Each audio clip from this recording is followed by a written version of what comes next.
in a world. What up, doe fam? Skull and Globers episode 6, long overdue. How's it going? I may talk quickly. It'll be okay. They have a 0.75 option.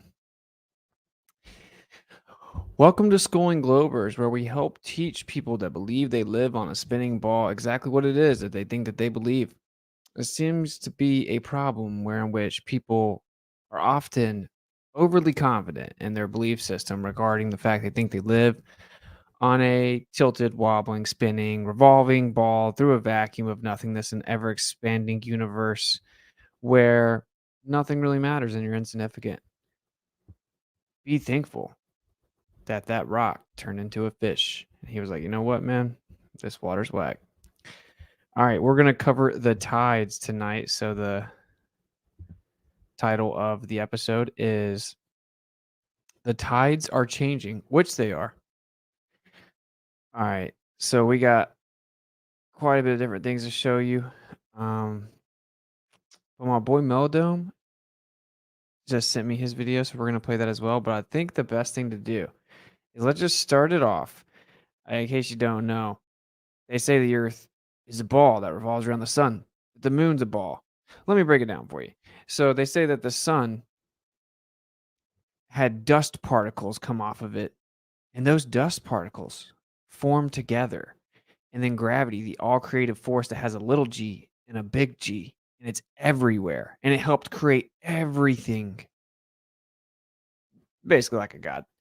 Then it coalesced these magic dust particles into the sphere that you now think that you inhabit.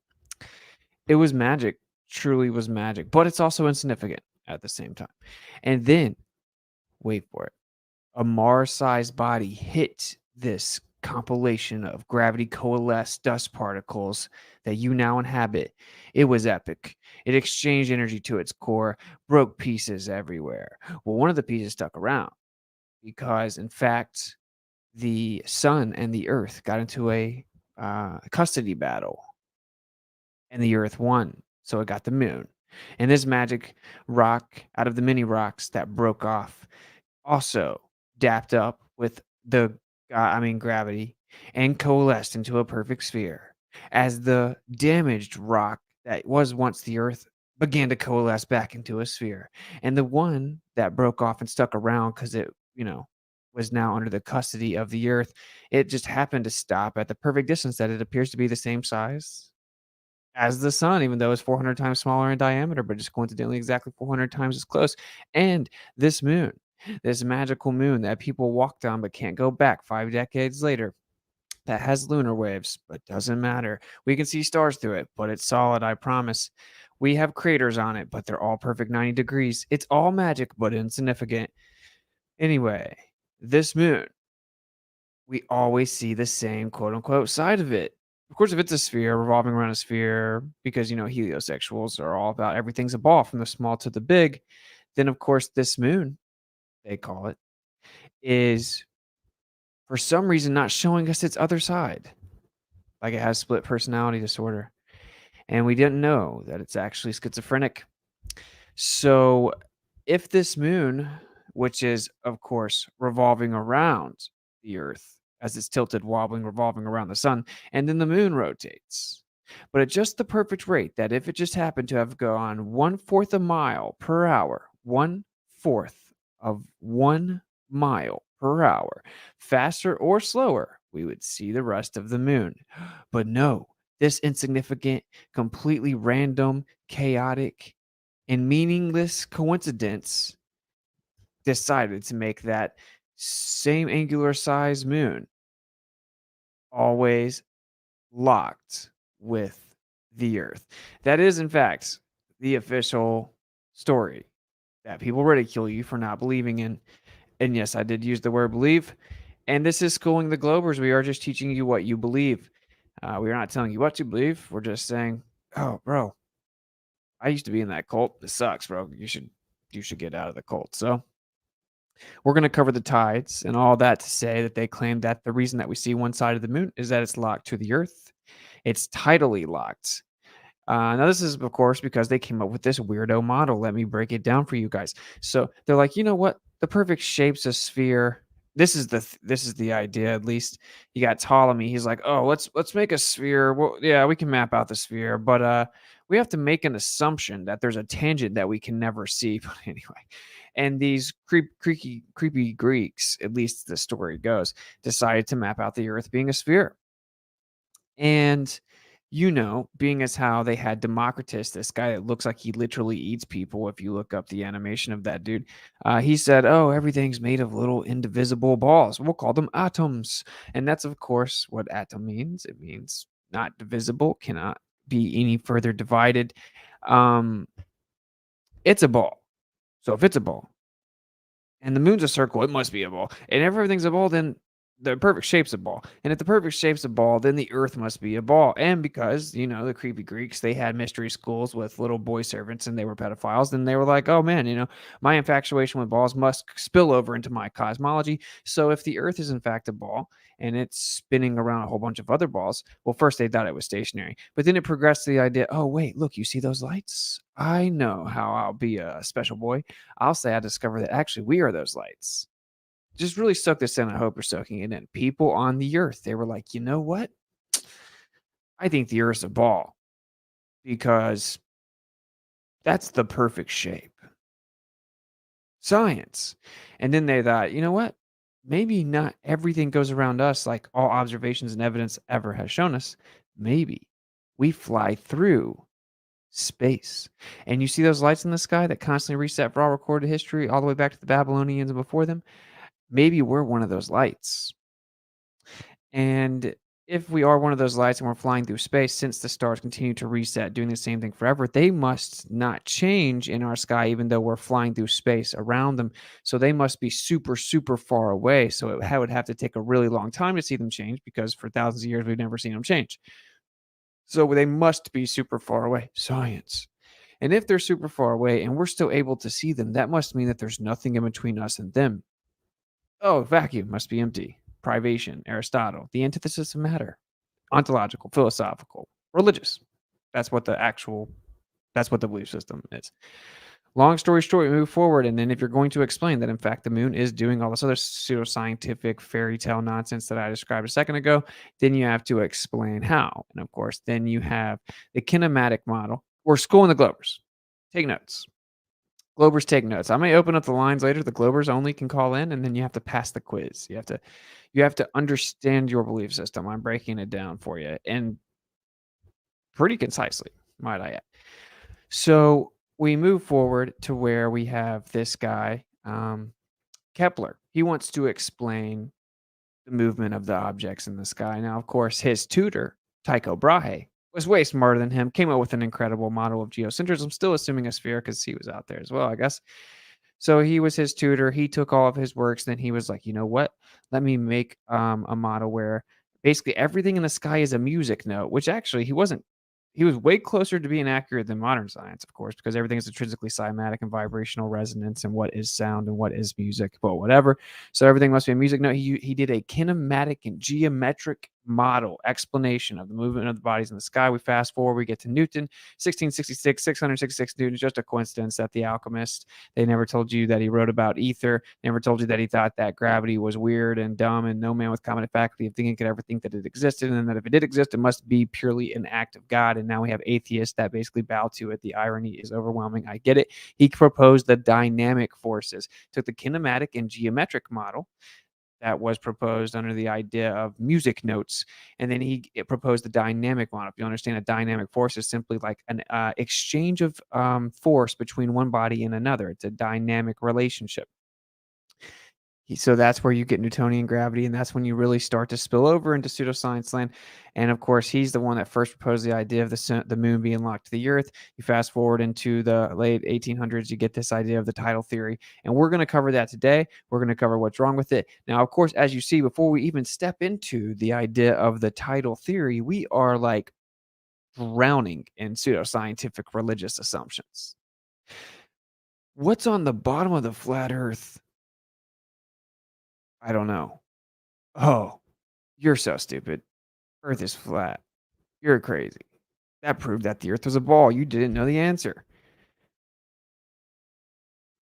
But you can just make all that stuff up I just said? Yeah. That's science. All right, bro. So let's get into it. We're gonna let none other than Neil deGrasse Tyson himself explain to you guys. Now, this is like the longer form video. I don't think I can actually watch that much of him. It's 15 minutes. I doubt that we get through that whole thing. But it is hilarious, and I know a lot of people may not have seen this, and you gotta watch it. So let's check it out. I want to dismantle your belief system. Exactly. My whole world is crumbling. I need to believe in you, man. All right.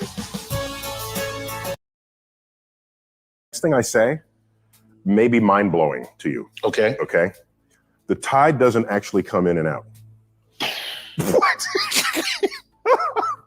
What happens is there is a bulge of water, two of them, on opposite sides of the Earth, caused by the sun and the moon, and Earth turns inside that bulge. Mm-hmm. So when we say the water rises and falls tidally, what's happening is we are rotating into the bulge and then out of the bulge. So the bulge is already there. It's already there. And all we kind of do is pass through the Pass bulge. through, and the water gets high and it gets low. So we're stuck with language from our own perspective rather than language of what's actually happening. It's simpler that way to say the water goes in and out. It's simpler to say the sun set rather than Earth rotated such that our angle of view on the stationary sun fell below our local horizon. Right. Oh no, that's actually what we need. We need specific claims, buddy. Rather than language of what's actually Through the pass bulge. through, and the water gets high and it gets low. So we're stuck with language from our own perspective rather than language of what's actually happening. It's simpler that way to say the water goes in and out. It's simpler to say the sun set rather than Earth rotated such that our angle of view on the stationary sun fell below our local horizon. Right. Local horizon. Except when it doesn't. Except when it's out of place.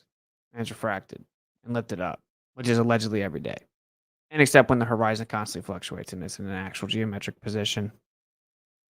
But I digress. Yeah, sunset is far more poetic. Yeah, you go to the sunset tables, Yeah. to look this up. Yeah, because you can't say to a girl, hey, how'd you like to go and watch the angular momentum of the Earth cause the sun to disappear behind a horizon? You ain't talking to no girls. Oh, why'd you bring up talking to a girl and then you start talking like you're sweet? Tables, Yeah. to look this up. Yeah, because you can't say to a girl, hey, how'd you like to go and watch the angular momentum of the I don't think you can say anything to a girl like that. Earth cause the sun to disappear behind a horizon? Hello, where'd you go? This Let's is look at just so the Earth gay. and the moon for the moment. Okay. Okay. Which There's many people think the moon is what causes it. No, the moon is 2/3 of the tides. Okay. Okay. The sun is another. It's 2/3, 3/4. Depends on the distance. The sun has its own tides on the Earth.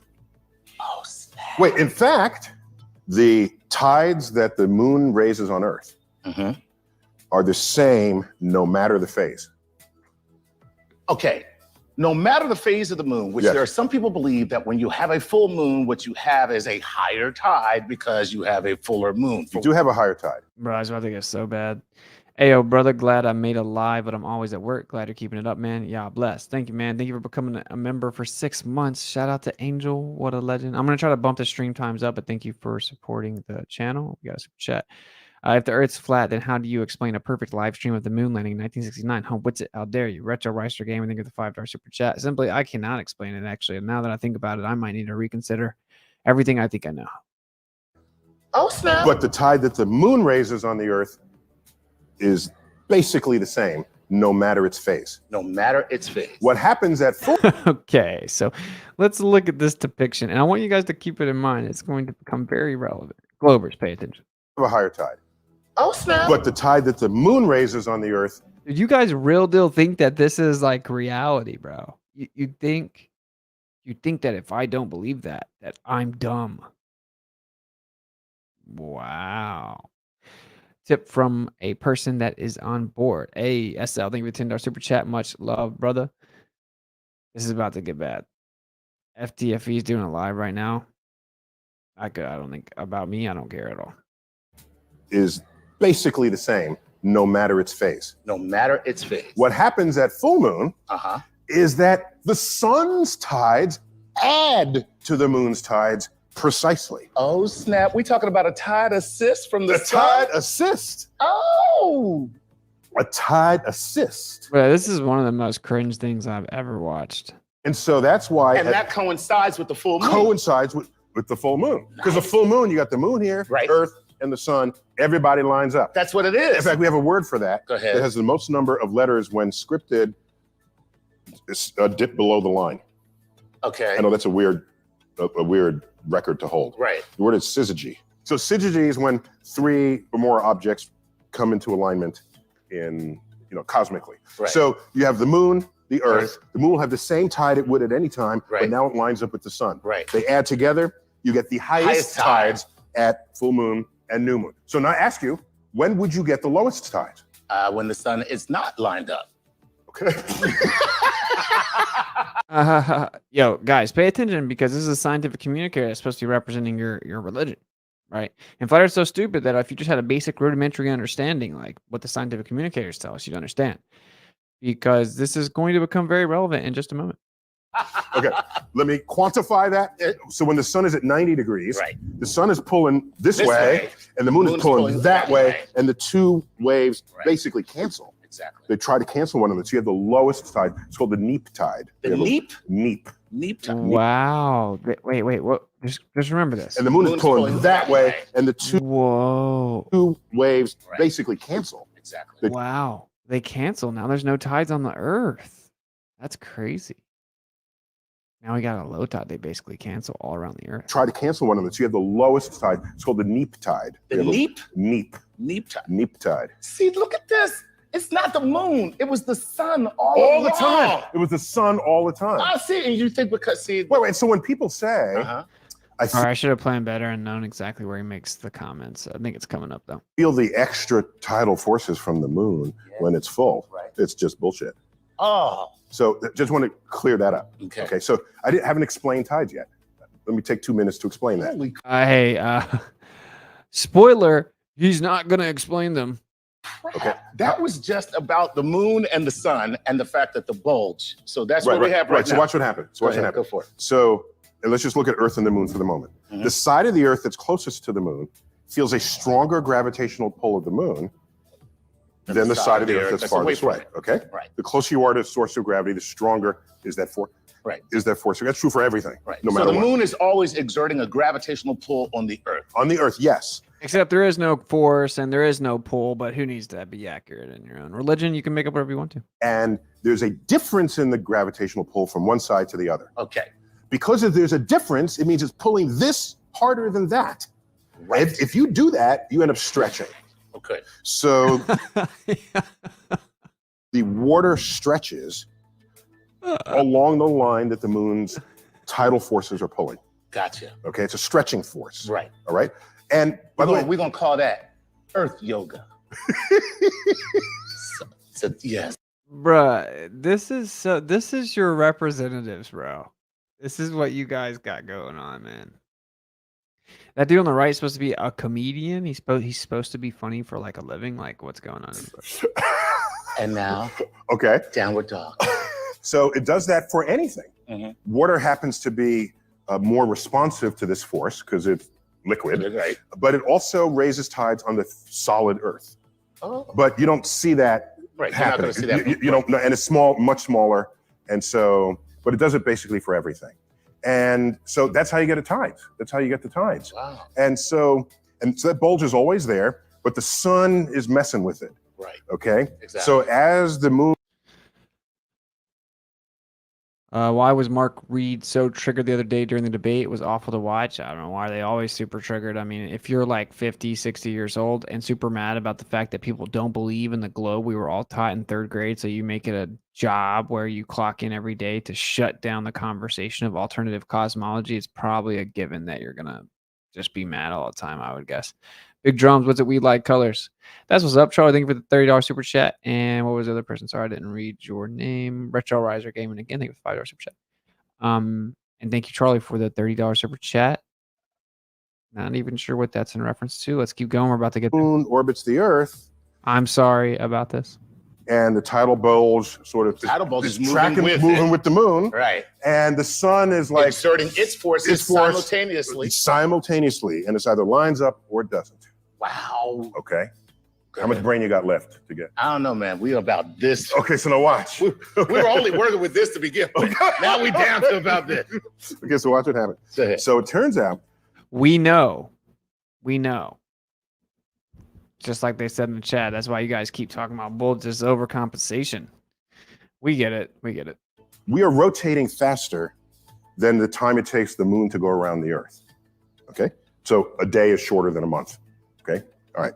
So we are actually, if you, the viewer, are the moon, and you're trying to raise this bulge, okay, I am dragging the bulge ahead of you because I'm rotating. If that dude's on drugs, bro, I don't even know what drugs are. Hey, welcome to the Misfits. Thank you, Tyler432, for becoming a member. Faster. That's right. Okay, so the bulge is not actually exactly aligned. No, it's over here. It's like that way, and then that angle. And you're pulling. So now watch. So watch. So it's because I'm rotating. So now watch. So the moon is actually tugging on that bulge, trying to line it back up. Right. And it does that against the wishes of our rotation. Right. So the tidal bulge, because of the moon, is slowing down the rotation of the Earth. So are you telling me that? That's why we have leap seconds. There you go. So the tides are not only responsible.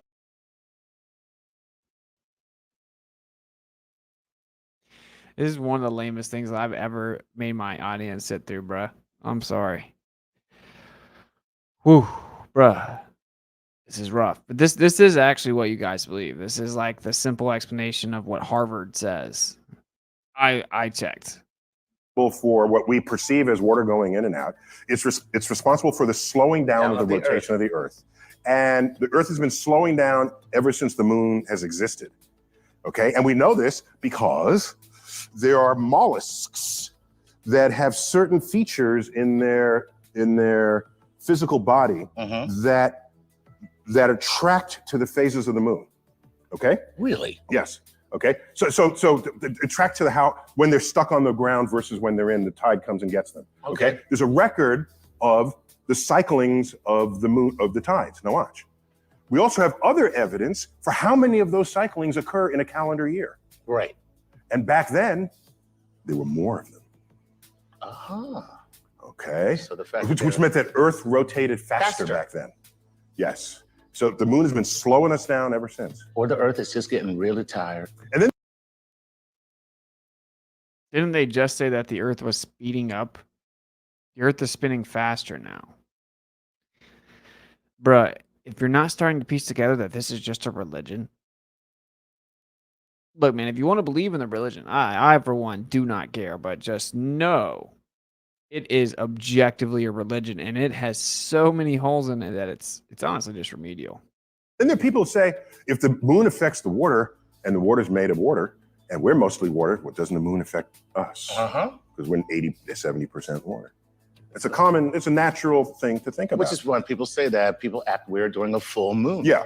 Even though the moon's tides are not stronger. Okay. It's really the sun. It's really the sun. See? Full circle, baby. Right. Just like Earth. But you want to explain lunatics. They're really sunatics. They're sunatics. It's solatics. Solatics. That's way better. That's what they would be. Yeah, you're a solatic. You're a solatic. So here's the thing. The moon creates a tidal force across your skull. Okay? I did not know that. Yes. Across anything. Right. This side of your head is closer to the moon than this side of your head. Okay. But we can calculate what that difference in gravity is across your head. Really? It's not very much. Damn, man, why you gotta do that to me? It's not. Because you got a little head. So you can calculate how much that is. What's with all the like homoerotic sexual references, you freaking sodomites? All this is going on, but lakes are just chilling. Yeah. And then you can compare it to other things that are operating on your head. Like you go to sleep, there's a pillow sitting right here. Right. The weight of the pillow to distort your skull is about 1 trillion times stronger than the tidal force of the moon's gravity across your skull. But no one creates whole mystical predictions about what your pillow's going to do. What brand of pillow you slept with last night. So there are very strong ways you can demonstrate that really there's no effect on people other than the effect you think it's supposed to have. Right. You come out of the bar at 2 a.m, right. Full moon is up. Oh, it's a full moon. Right. I'm going crazy. It has nothing to do with all that Jack Daniels in there. This wasn't even the video I thought it was. I'm sorry, dude. But anyway, you hear a lot of like the basics. We covered the basics with what you guys believe. Globers, please pay attention. I'm sorry. That was the other one. I really want to find the other one, dude, because it's like, it's just a few minutes maybe. But anyway, so you guys followed that as nonsensical it is. You have the moon tides, you have the sun tides. At times they allegedly cancel out. And effectively you have the moon pulling the earth, fighting its rotation, slowing the earth down, even though it's speeding up. And we don't know why, but it doesn't matter. Must be a change in the distribution of mass that we can't measure, even theoretically work out mathematically. Oh, I know, because I checked. They can't explain it. Or there must be an external introduction of energy without a change in the distribution of mass that they also can't explain, because the relationship between the sun, moon, and the earth have to be very specific for things like this tide situation. So yeah, the earth's speeding up and it's inexplicable and we can't understand it, and it's supposedly slowing down because of the moon, but the moon's not changing and it's still tidally locked. But that's science. So I want to show you guys the, it's like he had to go do a new one because I saw one that's so bad. Oh, see, I found it, and it's like in a long form. It's 53 minutes. We're obviously not gonna even like.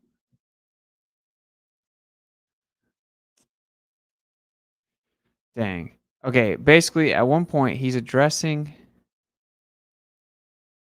like one of the discrepancies in the model, and he tries to use this analogy of a hula hoop, okay? And he says that it's crazy. They literally buried it and made him do a different one. It was so bad. He says that there's effectively a standing wave. Now, just so you know, like this, I don't just listen to Neil deGrasse Tyson. I go to like the universities. They all admit they can't explain the tides. But basically, you have the moon pulling on the earth, causing the tides. The solar tides also play a factor. The sun's also supposedly pulling on the earth. Even though the earth's supposedly pulling the moon to it over the sun, the moon is pulling the earth's water to it. But actually, here's one of the problems. This is going to be on the Scoring Globers test if anybody calls in. This is on the test, okay? Pay attention. This is on the test, okay? So if the moon is pulling the tides on the earth, then how come we have tides with the same magnitude on the other side, the opposite side of the earth, going out away from the moon? Okay. We have the moon. We have the moon, we have the earth. Okay? Wow. And the earth, or the moon and the earth. I'm looking at it inverse, sorry. Okay, so the earth is being pulled to the moon. So how come on this side of the earth, we have tides going that way at the same time with the same magnitude away from the earth? Okay. Yeah, basic fundamental contradiction and paradox inside the tidal model of the globe, which we're going to get into just bearing it, of course. But so they say that the whole earth is pulled towards the moon, the entire earth, and that the water on the other side is displaced, but it's so far away from the gravitational pull that isn't a pull and isn't a force, but we can treat it like a gravitational pull that is a force, but just trust me. So the tides are going the opposite way, that the moon is pulling the earth, but since it's so far away, it's not able to affect those tides, so they just keep going around. while the entire Earth is pulled. So say it pulls the water. I should have a drawing or something for you. It pulls the water, and then it pulls the Earth, and it displaces the water on the other side to where it pulls the Earth basically right to the middle. That's the actual model. So not only is the tidal lock phenomena so perfect that it makes the moon appear to have the same side forever, but it pulls the water on the closest side towards the moon, and it pulls the entire Earth towards the moon, just the right amount to where the Earth moves back to the middle of the water. And then, as Neil deGrasse Tyson explains, that actually the Earth is just moving under the water. It's like you have a standing wave that's hula hooping. The Earth is hula hooping. You have a standing wave, and the Earth just goes through the standing wave, including the bulge at the equator. Okay, now this is like their model. Okay, in 2023, this is your guys' model. I'll give you guys one more short little video that explains it, because you guys may feel like, oh, Neil deGrasse Tyson, the anti-flat earthers hate Neil deGrasse Tyson, even though that's what, in case you didn't know, that's what's being shown to the whole world and children. That's the official mainstream representation of your model when he says, like, you don't see curvature from that height. You don't see curvature from 62 miles. That stuff is flat. That's what your model actually says, what the math says. When the person that runs the biggest planetarium in the world says you wouldn't see it from the ISS, and you guys come over here on the internet talking about you can see it from a plane at 12,000 feet in the air. You know, we don't. You guys are actually irrelevant. You guys are just making stuff up. Okay, so we're gonna watch. I want to make sure you guys understand the basic. I don't have graphics, so I'm gonna play this video, and then we're just gonna get into burying them.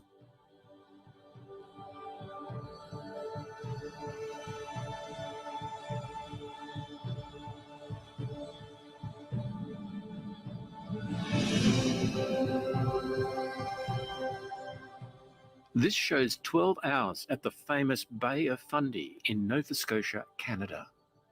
It's the biggest tide change in the world.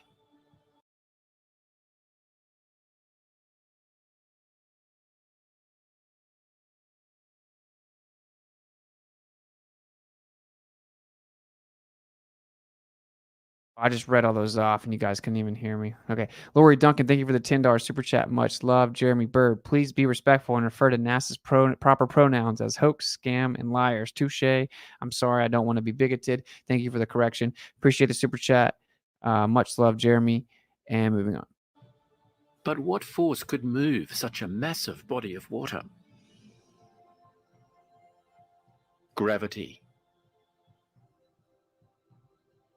Here's the Earth rotating on its axis every...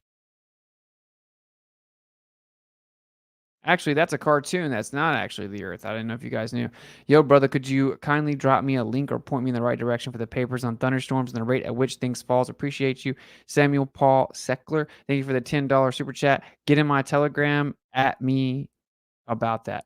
At me about the papers for the rate of things falling, changing, and thunderstorms and lightning and ionic winds and rainfall, and I will happily do that. So go to my Telegram. That is t.me/Miswits, MISWITS, Miswits, and we'll get you hooked up. Appreciate the super chat. Roll the footage. 24 hours. We'll now draw the Earth as a diagram with its surrounding layer of ocean. And to the right is the silvery moon. Everything is attracted to everything else in the universe with the force of gravity. So the moon is attracted to the Earth, and the Earth is equally attracted to the moon. Yay. Notice that the two force arrows are the same length, showing the gravitational attractions are of equal strength. But we're only interested in the force on the Earth here. The moon pulls All right, I'm not gonna really closest do this to you guys. I already feel your pain. outwards. All right, what we're gonna do is we're just gonna get into burying it. All right, Globers, pay attention. We taught you your own model. Now we're going to teach you what they apparently want to leave out of your model. I already explained some of the fundamental paradoxes. Okay. You supposedly the moon is pulling the water of the earth towards it and strong enough, although the earth is supposedly pulling the moon around the earth, of course, overcoming the pull of the sun because of its proportionate mass and distance relationship. But then the moon's actually pulling on the earth and then countering its spin. And in fact, the cause of tides pulls the water towards it and then pulls the entire earth towards it directly into the middle of the water that's being displaced on both sides to equal it out so that the earth is right in the middle. Wow. Because of course you have tides at the same time on the opposite direction, on the opposite side of the moon, going the opposite direction away from the moon with the same magnitude. So that doesn't work. Okay. Now we are going to show you a little something else. And first, what I'm going to do, since my boy This is a map of Melodome played it, or dropped this in the Telegram. So what we got here is a tidal amplitude map. And basically this is a map showing all the areas of high tide and all the areas of low tide. Now, what you will notice on this map is there's a bunch of pink spots everywhere. These pink spots are areas where there is no high tide and there is no low tide. It stays the same. Doesn't And move. the Earth is equally attracted to the moon. Again, here's a map. Now this is the map of the tidal nodes. All these spots again are the areas where there was the pink, and those are areas where there is no high tide, there is no low tide. It stays the same. So what's going on here is the high and low tides are actually orbiting all of these tidal nodes, orbiting every single one of these areas where there is no high or low tide. The tides are orbiting them here, here, over here. Interesting. Now, in the globe Earth model, it is a claim that the orbit of the moon around the Earth is what causes high and low tides, which is false, completely false. We can have high tide, and then miles down the shore, we can have low tide. All right, that debunks any idea that it's the moon causing it. And then when you figure out that it's not the moon, it's actually the magnetic fields of the Earth causing high and low tides, you throw it over a North Pole projected map, it forms a four-leaf clover pattern around the North Pole. The tides appear to follow the lines of magnetic force, not the moon. And that does definitely play a role in it. It seems to be a multifaceted. As all things, it fits within the toroid. All right, so I guess you guys want to hear, like, just so you understand, I'm not making up that they say that the moon is pulling on the Earth. I mean, we'll watch a few minutes of this, I guess. Gravity. I'm not gonna lie, like, once you wake up, like, listening to, like, globers pretend to teach you with some intellectual superiority about the nonsense that they believe as if they are teaching you, it's almost as painful as a truther that's woken up watching the news. And most of the people in here that have woken up, they can relate that if the news is on around you, you feel like you're being, like, physically attacked. Like, you'll actually start to feel sick. Like, it's terrible. When you hear the news, it's awful, bro. Okay. But we'll play a couple more minutes and then we'll just bury them. We gotta leave a little bit of common sense and truth in there. So shout out to my boy Austin from Melodome Legend. But the moon is attracted to the Earth, and the Earth is equally attracted to the moon.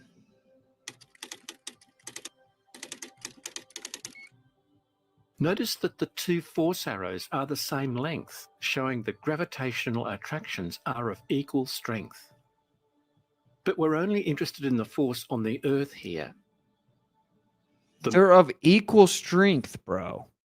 Science. The moon pulls on the ocean closest to it and makes it bulge outwards.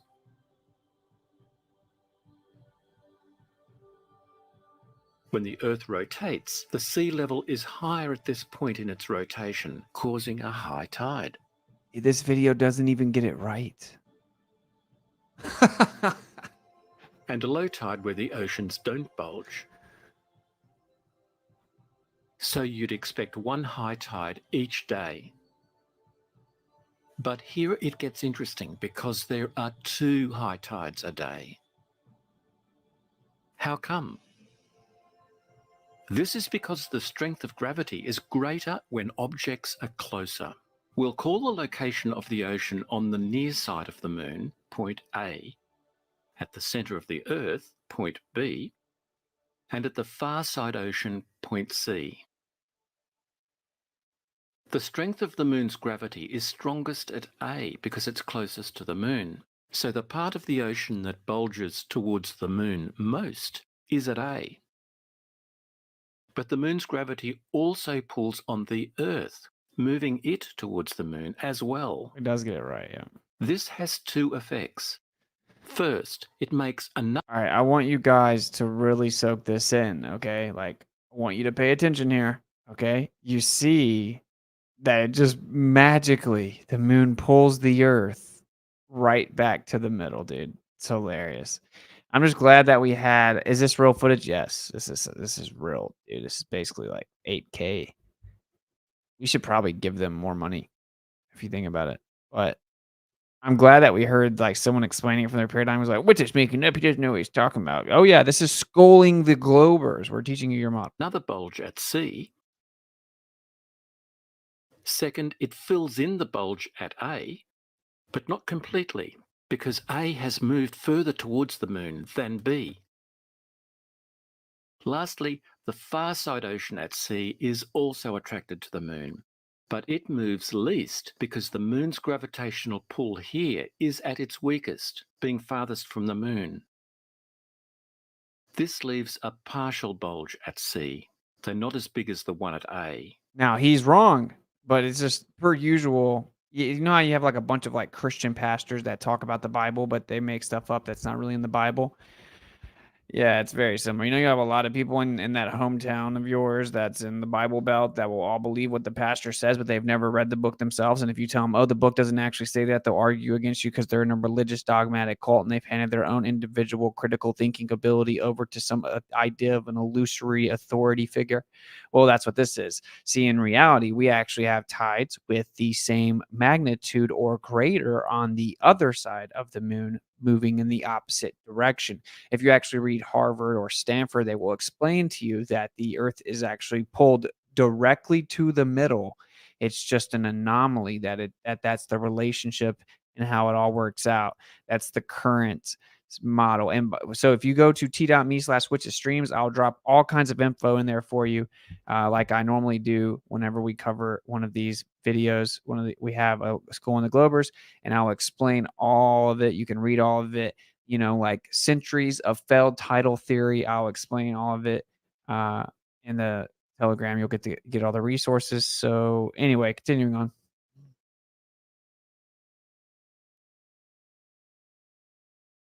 Now we can see why, when the Earth rotates through 24 hours, it goes through 2 high tides and 2 low tides. But you just said that the one on the left is smaller than the one on the right. So, but that's not reality. We have we have tides just as big on the opposite side. That right there debunks it, to be honest. But they've started to move the goalposts in higher academia.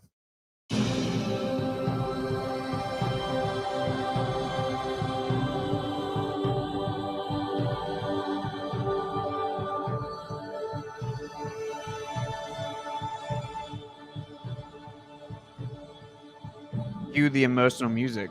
I feel like we're saving mankind right now. But there's another surprise. By the time the Earth has rotated once and arrived back at its original position, the moon has moved on a bit because it's orbiting the Earth at the same time. That means that the Earth has to catch up with the moon, so the next day's high tide is about 50 minutes later. Science. The moon rises and sets about 50 minutes later too, because the Earth has to catch up with its orbiting moon. You can even test this. So that is another part of it. That if you look at it, there is only like very loose correlation. Of course, correlation doesn't equal causation. Does the rooster cause the sun to rise? That's ridiculous. But of course, the moon supposedly moves around the Earth, and the tides like drag behind it, like lag behind it, and at inconsistent rates. Globers, take notes. I've given you many debunks already. Okay, inconsistent rates. This is where you get the gems. They're not going to tell you in these stupid videos. They're not going to tell you in your stupid scientific articles like Popular Mechanics and Popular Science. Okay, they say the moon moves ahead of the tides, but in reality, it does this at inconsistent rates, and it does not change directly relative to the cycle of the moon. It just changes inconsistently in general relative to the moon's position. Okay. This by timing the moonrise or moonset from one day to the next. Or check out some tide charts to see if the tides obey this rule too. Okay, that's what we'll do. We'll check out some tidal charts. Since that was your suggestion, let's do it. This is a map of tidal amplitude, which is the difference between the low and the high tide in a given place. So what that means is that the low tide might be a meter below sea level, and the high tide might be a meter above sea level. And that would be a tidal amplitude of 2 meters, which is considered very high. And those high tidal amplitudes are here in red. So this is where the difference between the low tide and the high tide is the greatest. What you'll notice with this is that there are places where the tidal amplitude is very, very low. It's actually 0. And those are the places here in pink. In these places, there is no tide. Low tide is the same as high tide. What that translates to is 0 tidal amplitude. So every place in pink has 0 tide. Now, the Globe debunked. I saw someone in the chat saying, why are we arguing tides? This debunks the globe. It actually debunks the globe. I like, people don't seem to understand the concepts. I don't know what it is, but like the people think if they can ask a question that they don't understand about the flat earth, that debunks flat earth. No, it doesn't. We're not claiming a definitive model, and we can answer all the questions you think that we can. In fact, you can't even name one. I can't even come up with one a Glober thinks like we can't answer. Like, other than making unfounded, ridiculous claims like how far away the stars are, no one knows that. Okay. You know, believe it or not, your little fairy tale belief that the edge of the visible universe is 46 billion light years away, which is 46 billion times 5.88 trillion, is not actually real, nor is it verifiable. It's pseudoscientific nonsense that you blind believe and didn't even know until you heard me say it. So the major point here is this debunks the globe because the globe makes a very specific definitive dimension claim. It makes a radius value claim, 3,959 miles. It claims an ovalate spheroid that's tilted on a 66.6 degree axis. Yes, that's right. 90 degrees minus 23.4, 66.6. Calm down, Globers. We're schooling you. Okay. They claim that the radius value is 3,959 miles. That's a very specific dimension. It's a very specific rotation. So it has a very specific angular momentum. So therefore, you have a relationship with the moon with a very specific size, 238,000 miles away, 2,160 miles in diameter. So therefore, you have a very specific relationship that you must work within. If you are going to claim that it's tidally locked to try to explain the phenomena of the moon, always showing us the same quote-unquote face, assuming that it is in fact a sphere, then you're going to have to then integrate the phenomena of tides into this relationship of the specific dimensions of the sun and the moon and the gravitational relationship of the two and the tidal locking phenomena. Therefore, whenever you factor all this in, now that you have something called tidal nodes, right, or amphidromic points, then you have to explain this with some type of viability, or it debunks all of the foundational presuppositions that required you to address the tides in the first place. You have built yourself inside of a confined little box, and now you have to cooperate with the model's demands. See, that is the point. If we falsify anything that tiptoes or more so dominoes over into your radius value claim or your dimension claim, it's all over. Of course, we already debunked the radius value many times, and all this doesn't even matter, but this is a death blow to the globe when fully understood. Moving on. The places where there is no tide, these are called amphidromic points. I will call them tidal nodes because that's the more commoner term for them. And they're here. And these are the places, these points, that there is no tide, literally no tide at all. And there's tons of them all over this map. There's these ones in the center of the oceans, which are quite easy to see. But if you look closely at this map of amphidromic points, tidal nodes, you'll see there's also a number of much smaller ones that operate in smaller regions. I'm going to circle these three. Look, there's 3 tidal nodes.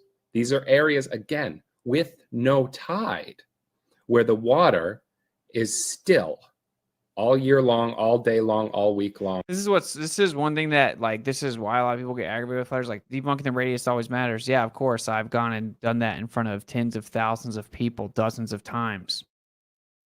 Yeah, like, I'm not going to do a Schooling the Globers episode every single week and go over the same exact thing. Radius value, radius value, radius value, radius value.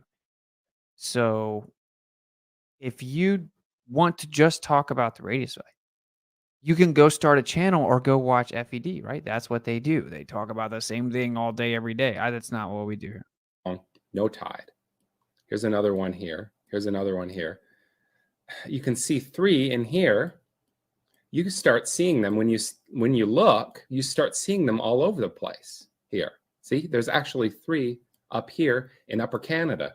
Now, the greatest density of these that I've seen is in the Polar Sea. Now, this is a polar projection map. This is a favorite by flat earthers.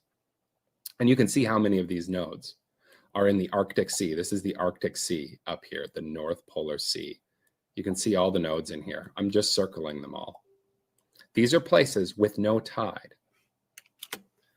This is just a zoom in on that so you can see. It's almost fractal how this looks because you've got all these little nodes here, and then you've also got all big nodes all in the sea. Oh, that's where the purples are.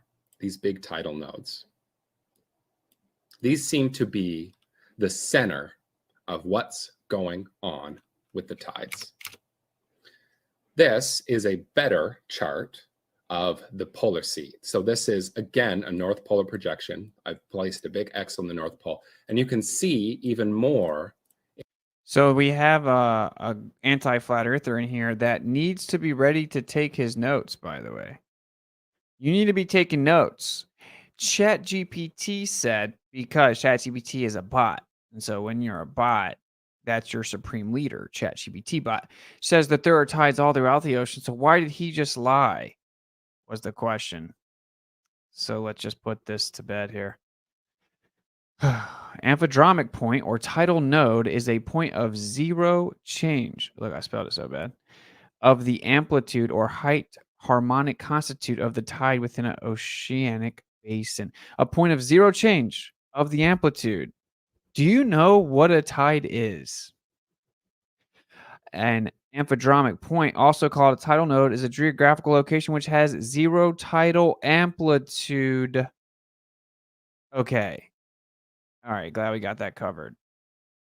This is a map of tidal amplitude, which is extremely dense, these tidal nodes. So I think there's even some on these islands. These don't have to be underwater, and I'll talk about that later as well. Look at this. It seems like there's 3 in a row in here. All these tiny little tidal nodes. It's almost fractal how this seems to work. There's 2 here. This is Hudson's Bay in Canada, and I'm going to talk about that later. But first, this is the Mediterranean. There's also tidal nodes in the Mediterranean. It's not as dense maybe as in the Polar Sea. This is another one that's on land, actually. And I think it looks like there's one here. You can see this is Cyprus. So that's sort of how the Mediterranean here is aligned. Wow, very, very generous super chat for all the times I wanted to and didn't. Thank you for the edifying education. Blessings to your family. Thank you so much. Very generous super chat, $100. Truth and learning to walk in it. Cool name as well. Greatly appreciated, brother. Much love. Maybe sister, but I think I just always go rock with the fact that majority of my audience is in fact brothers. Thank you so much. Very generous of you, bro, and it is greatly appreciated. Thank you for the kind words. Glad that you enjoy the content. This is the North Sea near the United Kingdom, and you can see these two tidal nodes here, as well as a tidal node which they've clearly marked on Sweden or Norway. That would be in Norway. I've also got this side by side with an actual animation. Now, what's nice about this animation, it shows tides. It doesn't just show tidal amplitude.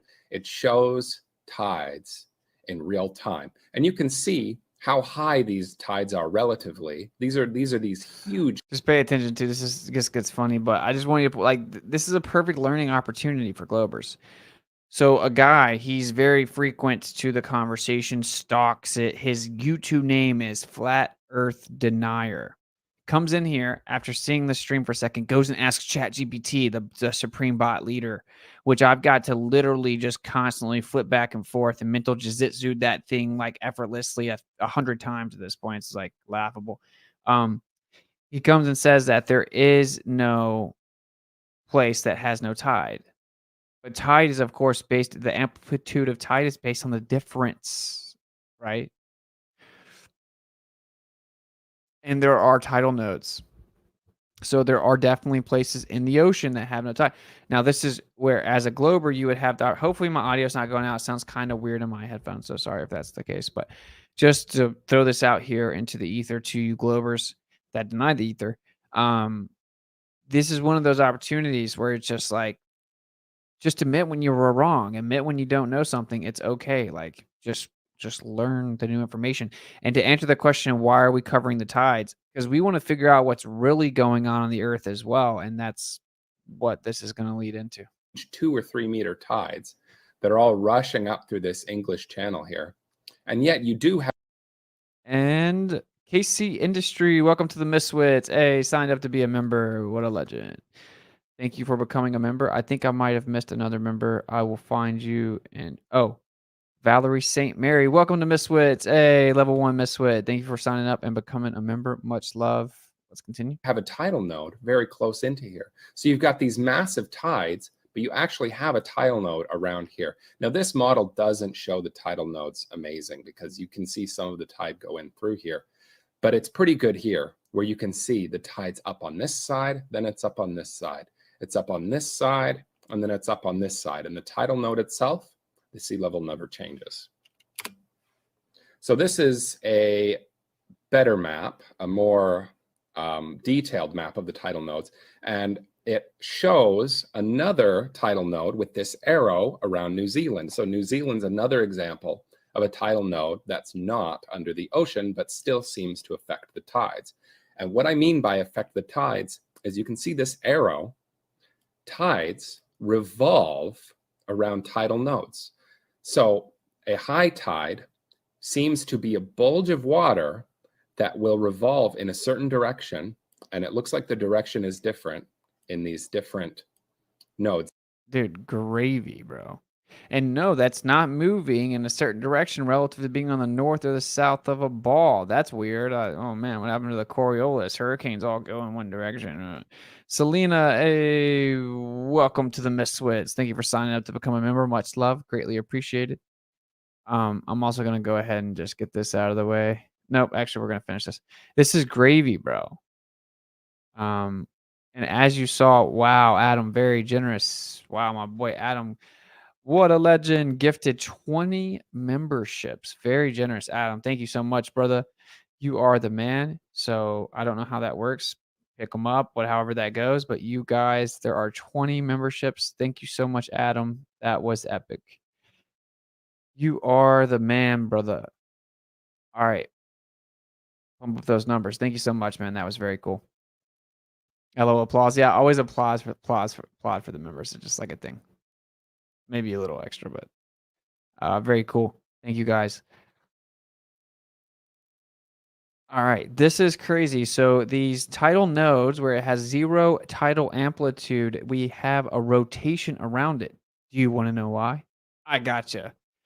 I'm not gonna let you down. You didn't come here for no reason, but let's just continue. There's clockwise and there's anti-clockwise, but it has nothing to do with the equator, because this one you can see here is clockwise.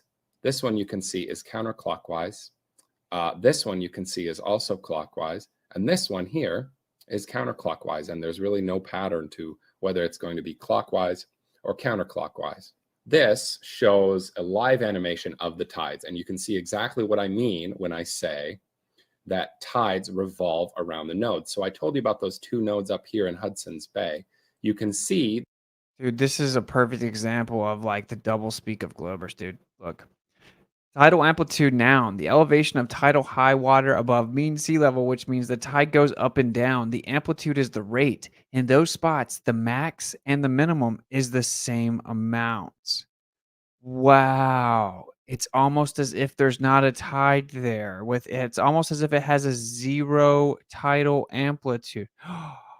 Wow. Of course, based on your model, if you even understood it, there would be an even distribution of gravitational relationship, because really it wouldn't be pull, it would be the geodesic path of the moon affecting the gravity via the bending and warping of space-time, causing a gravity well relative to the displacement of mass that is the Earth inside that gravity well. Thus, that intrinsic relationship between space-time and the two masses would then give you a consistent distribution of the gravitational effect across the ocean relative to the position of the sun and the moon and the Earth. It would not have tidal nodes. And in fact, admittedly, even by NOAA, this is an unexplained phenomena. It doesn't match the global prediction. All right. The high tide in red revolving around the coast of Hudson's Bay. You can also see this in New Zealand, which I told you was an on-land tidal node. You can see this high tide in red spinning around New Zealand, and the low tide in blue, so negative tide, How also fascinating is spinning this? around. We have to get. I want to get really high definition projections laid out. We're working on it. So thanks Walter for like the first step towards the model, and we're gonna redo the whole thing. Austin has a very ordered word salad. Yeah, none of that was word salad. New Zealand, and they almost look like magnetic fields in the way that this is pictured here around New Zealand. So this is Hudson's Bay again. This is a different tidal animation. I see what you're saying. Yeah, it's pretty funny. And you can see how these tides seem to revolve around Hudson's Bay. And again, there are tidal nodes, two tidal nodes here in the center of Hudson's Bay that show no tidal movement whatsoever, while you have huge tidal movement around these shores. And this, again, is New Zealand. And this shows those tides revolving around New Zealand. This is Bruh, this is gravy, dude. This is fire, dude. Because it's so interesting. And just like my boy Melodome pointed out, you actually get that basically four-leaf clover projection, that quadrupole type projection, and it looks like we see that a lot. Now, we're going to get into what that counter rotation is in my assessment. Let's continue. It's a very helpful map. It is a globe model, but it's a helpful map. This shows you the relative, how relatively really very high these tides are in some of these areas. Now, this only shows half the Earth. You can see a little bit over here in North America. But if you look at South America, the tides are just enormous at the very, very tip of South America. The same is true up here in Great Britain and in the English Channel. Huge amount of tides. If we go back to this earlier map, you can see this guy is crushing, dude. Speaking of crushing, Run Boston Bear, very generous donation, $50 super chat. Date night money for one of the most epic truther couples out there. Now that the other Austin is married, they are going to give you a run for your money. I hear you. Kaylee enjoyed streaming the other day. That's awesome. Yeah, that's very cool. Thank you so much for the generous donation, and shout out to my boy, the Melodome couple. Hey, congratulations to Austin for the Melodome, who is a legend. That is who we played at the beginning. Thank you so much, Run Boston Bear. Very generous donation. Very generous supporter. I greatly appreciate it. Much love, brother. It's pretty funny when those who disagree with us use the term word salad after hearing us use the term to describe their doublespeak, yet our words are not even close to the contradictory.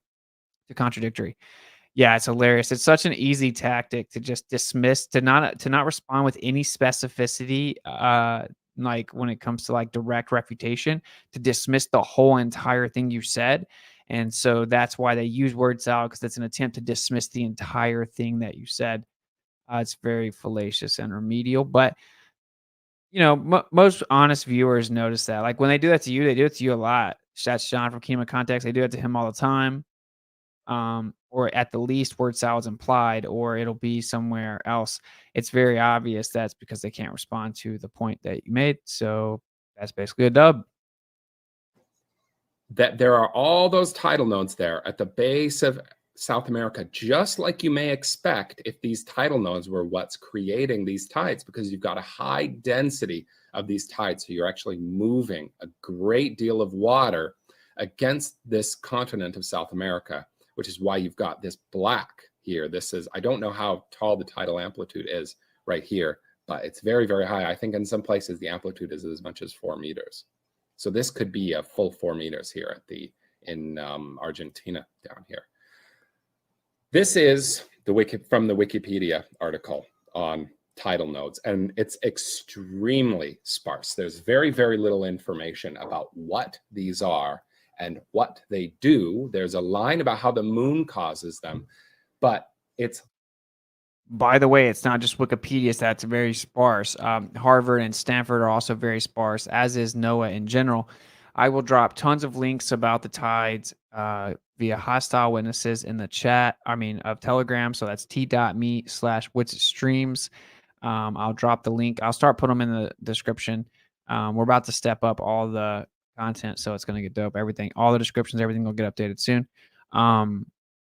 T.me/witsstreams, and then we have the personal chat on Telegram, which is t.me/miswits. And after every stream, certainly the Skull and the Glober streams, I'll drop all kinds of, I'm going to flood it with all the relevant information so you guys can look into it. It isn't just Wikipedia. It's admittedly not explainable. No one understands it when it comes to the entirety of the tidal theory and all the anomalies within, the discrepancies within, in 2023 at the highest levels of academia within the globe heliocentric paradigm. It is hilarious. Moving on. Frankly, laughable that people can think, after looking at tidal nodes and how tides react around tidal nodes, that the moon is doing this. You've got this joke of an animation here on the bottom right that does not correspond whatsoever with the models I've shown you, as well as this one on the top where you have a bulge both on the moon side and on the non-moon side, and nothing on the top or bottom, even though we know that there's a great deal of tide in the southern part and in the northern part of what would be this map here. There's also a list of tidal nodes on Wikipedia. The set of clockwise, points include these, but they've only given us 16 nodes here, but from what I saw from the map, there's 100 of these things. It could be 100. I haven't even counted them. There's so many of these tidal nodes all over the earth, but in some places they are in far greater density than in other places. What got me into looking at this was taking a trip to Hawaii. I'm from Vancouver. This is a picture on the right of a Vancouver tide. Just to clarify, this is a great example. This is a great learning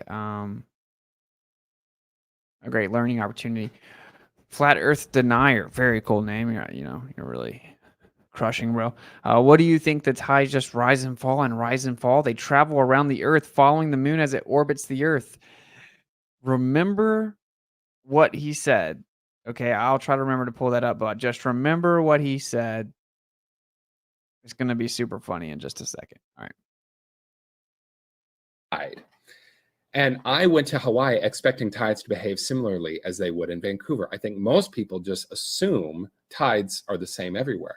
But the difference between low tide places and high tide places is it could be a matter of 12 feet, which is, a tall man twice. It's actually an enormous amount of water we're talking about.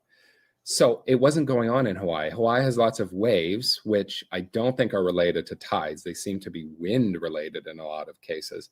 But the tides, I didn't notice at all. You always notice tides in Vancouver, but I never noticed it once in Hawaii. So I looked into it. I have a few speculations about what tidal nodes are. They could be a sea life living deep under the water that's affecting the water, the movement of the water somehow. We're not going to get into what they are quite yet. I mean, that dude did do such a good video. You see what he's saying. He says that's least probable plate boundaries, and the most popular is suggesting the moon. And humbly, I would say that all three of those are wrong. I don't know if there's something underneath them. I don't know. But anyway, so just remember what that guy said, the flat earth denier who's here to get schooled. He showed up to class a little bit late, but it's okay. We'll let it go. Here you go. I think this is it. Hey, before we go forward, because I need you to clear something up, man. What? I'm What? serious, Neil. What? Okay, you said that there's no effect that the moon has on the tidals. I mean, a bigger full moon. Sorry, let me say this again. You said there's no effect a full moon has on the tides than any other moon. Yeah, that's correct. When And you couldn't let it go. You couldn't. No, because when Sandy came, I believe you. Okay. But I'm just saying, there's a lot of people out there who's going to have a problem with this because the news when Sandy happened, Okay. Hurricane Sandy, they talked all about the tidal effects of the moon, and it was a full moon. Yeah, okay. And this is why Sandy was so. Okay. There are only two things that affect the tides from the moon. You ready? Go ahead. The mass of the moon. Is that changing? That never changes. Okay. Is the mass of the moon higher at full moon than at half moon? No, it's the same moon. A. B. The distance to the moon. Okay. Right. The moon orbits us. Sometimes it's closer, sometimes it's farther away. That has nothing to do with the phase. It's an elliptical orbit. Sometimes it's closest to full moon. Sometimes it's not. But it's not. Okay. Right. Those are the only two That's things the that two affect the strength of the tides on Earth from the moon. Okay. So why do we have a higher tide during full moon? Because the sun's tides add to the full moon's tide. To the moon's tide. So it's the sun. It's the sun. Blame the sun. Blame Sandy on the sun, not the poor moon that dutifully orbits us every month of the year. Fantastic. Don't blame the moon on that one. That wasn't it. I'm gonna find it. I'm asking in Telegram. They've clearly suppressed it and hid it because he messed up. He sounded stupid, and we took it and we exposed it. But like within the last year or two, Neil deGrasse Tyson's explaining the tides. It's so funny, but specifically, he says specifically. And by the way, I have a paper I'll be dropping in my Telegram that also says the same thing. And it says specifically that it is not the case that the water just follows the moon around. Okay, now the tides lag behind the moon, but the Earth is moving within the water. Okay, so this is the official model. Flat Earth denier, pay attention, bro. You're in class, bro. Class is in session, dude. Okay, so and actually, you owe me a super chat tuition. So you have the bulge of the equators, right? It's like roughly 14-mile bulge, allegedly like the height of the Mount Everest or whatever. At the equator, you have 14-mile bulge because the centrifugal force causes all that, but it doesn't cause the continents to move out to the center. All the continents should have actually migrated to the equator, but whatever. So anyway, there's the bulge. So you have a bulge of water there, right? You have a bulge of water. The Earth is spinning, so there's a bulge of water at the equator. So basically, the Earth is moving through the water, and the water is like a stationary or a standing wave, and the Earth is like hula hooping through the water.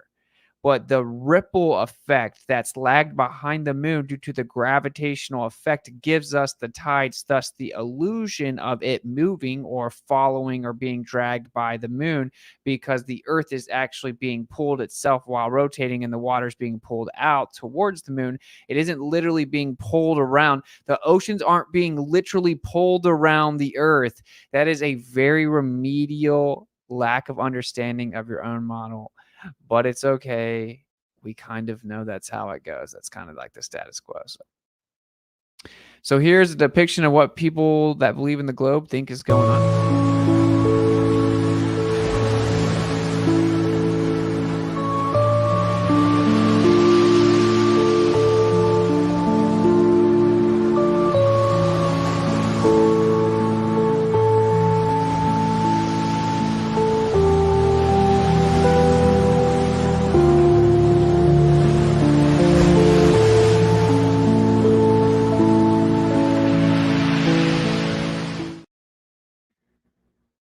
Hilarious.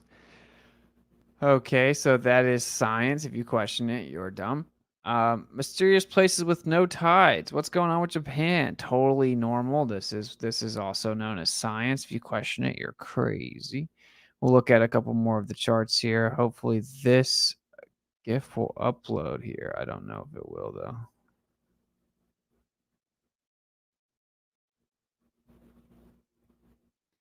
Very interesting. Let's see. I don't think it is. So I'm going to have to share the screen to show it. But there you go. Look at the title node chart. We're going to get this all more intricately mapped out. This does not have a current explanation in the globe paradigm. I'm going to go ahead. I'll stop teasing you guys. I'll let you guys know this is what I think it is. Okay. So it is of no surprise to me that you have, let me give you a picture. What a coincidence, by the way, that the more that we discuss, the more that we discover, the more that we look into, there seems to be a consistent reoccurring theme, right? Now, these are very important phrases. If you have some of these, especially the Globers, you should write it down. I say them a lot. They are not word salad, contrary to popular belief, allegedly, but it is centrifugal, meaning going out towards the outside from the center. Centrifugal. Divergence, it's diverging away from each other. And then centripetal convergence.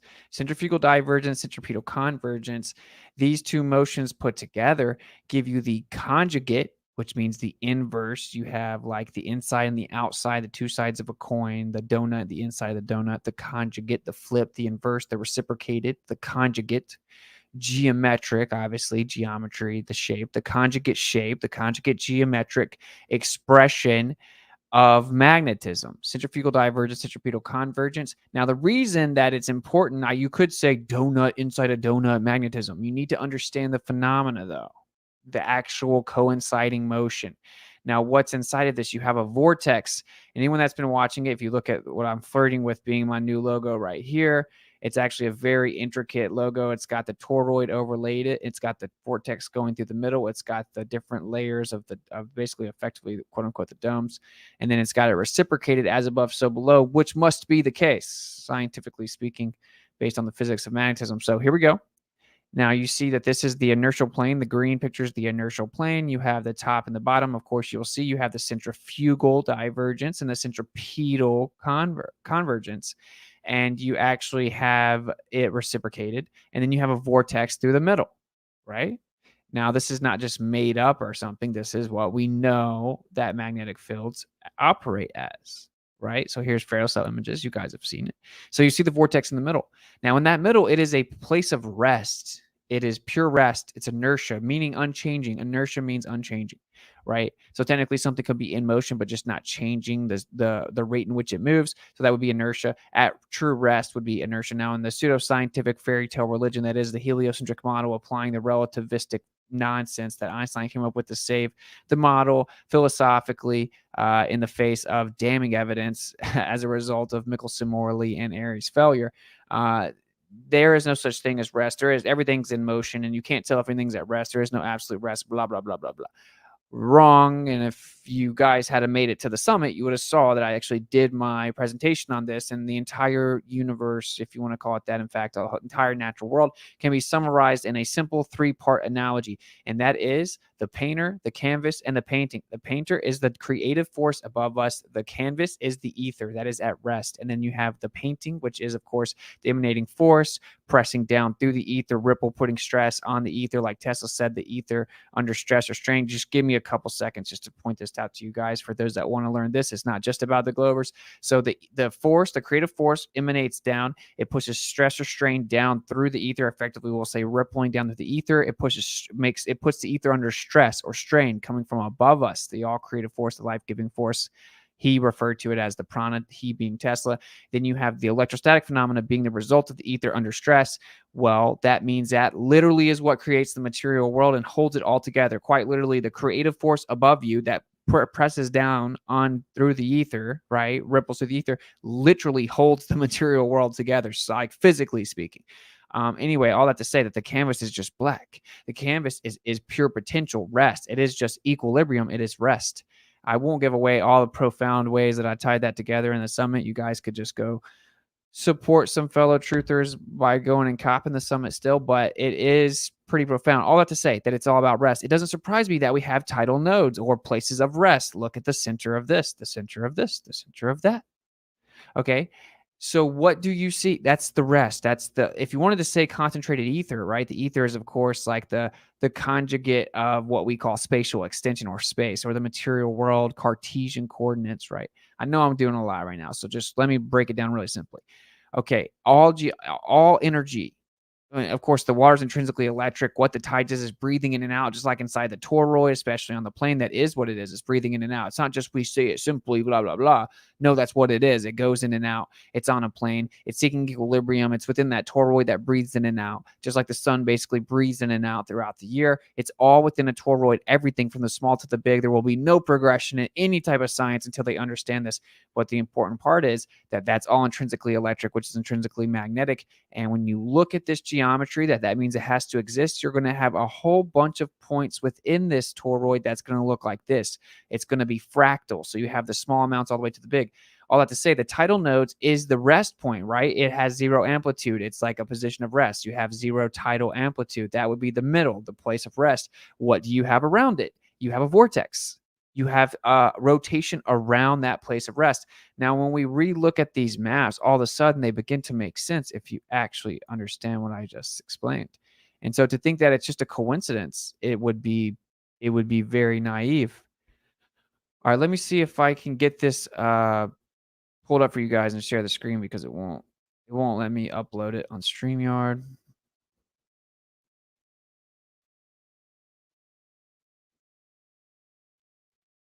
All right, here we go.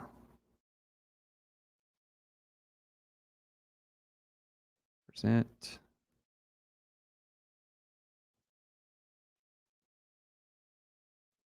Shout out to my boy Shane, Anti-Disinformation. Put together this GIF. All right, check it out.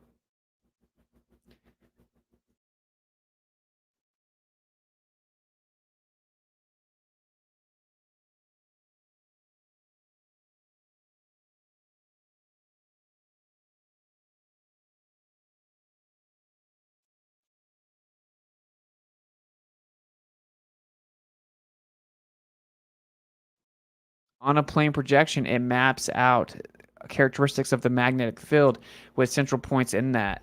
And then when you get to the North Pole, just like this video showed us, you begin to have more like higher concentration of the tidal nodes. Come back over here.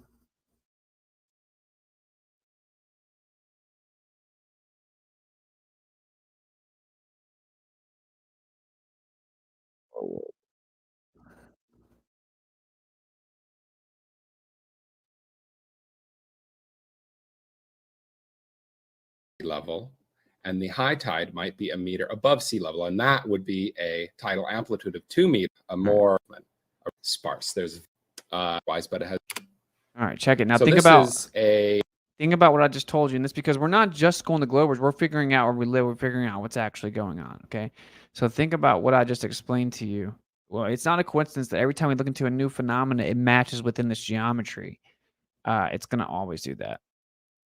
So think about what I was explaining. Better map, a more detailed map of the tidal nodes, and it shows another tidal node with this arrow around New Zealand. See so the New Zealand's rotations. is different because of clockmation of the tides, and you can see exactly what I mean when I say that tides revolve around the nodes. So I told you about those 2 nodes up here in Hudson's Bay. You can see the high tide in red revolving around the coast of Hudson's Bay. You can also see this in New Zealand, which I told you was an on-land tidal node. So hopefully that clicked with you. Areas. Now this only shows, if we go back to this earlier map, you can see. Here you go. You see it rotates around the central point, the tidal node, the area of rest, the inertial concentrated area. Which is not actually technically an area because it has no spatial extension. It's not in any space now. I know that was a lot, but here's the basic point here, right?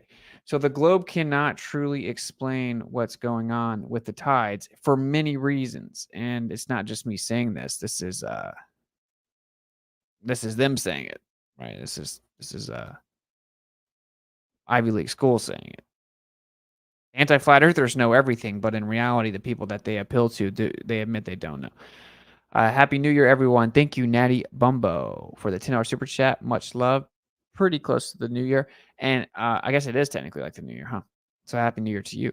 And you guys should, wow, is there magnetism controlling the tides? It is intrinsically tied to the magnetic toroid that we exist within for sure, in my opinion. Yes. So everyone should go to the Telegram. I'll throw up a poll on what you guys want the next Skull and Globers to be about. And if you guys want it to be on like Southern Star Trails, then we'll do that. All right, I got a couple more things I want to show you about this. If I can find them.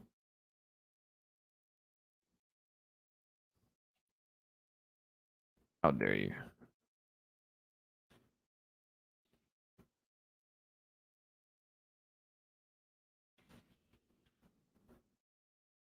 In the world.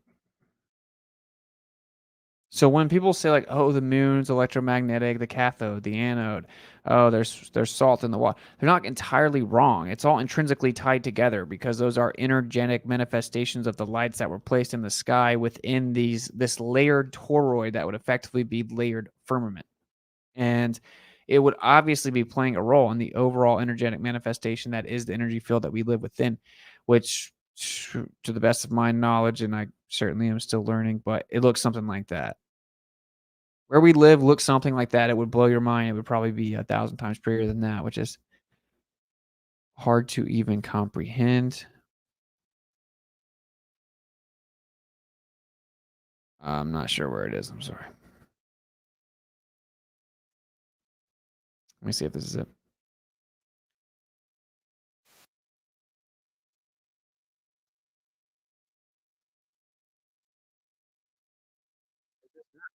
Oh, well. I really wanted to show you guys.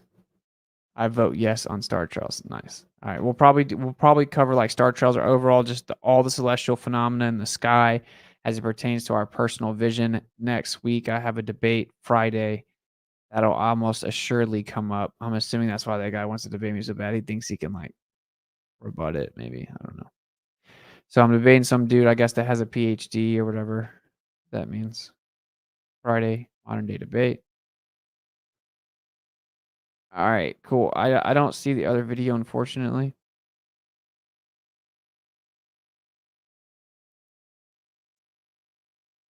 Let me just look a couple more seconds. Sorry.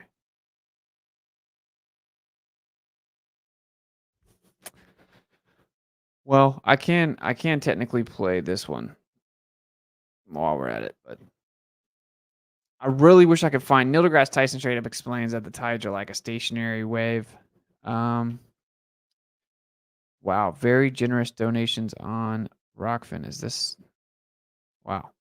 $100 tip on Rockfin. Very generous. Thank you, Michael Parker. Thanks. Thank you. That was very generous. Greatly appreciated. And Rockfin seems to be significantly more generous with what they actually give the content producer.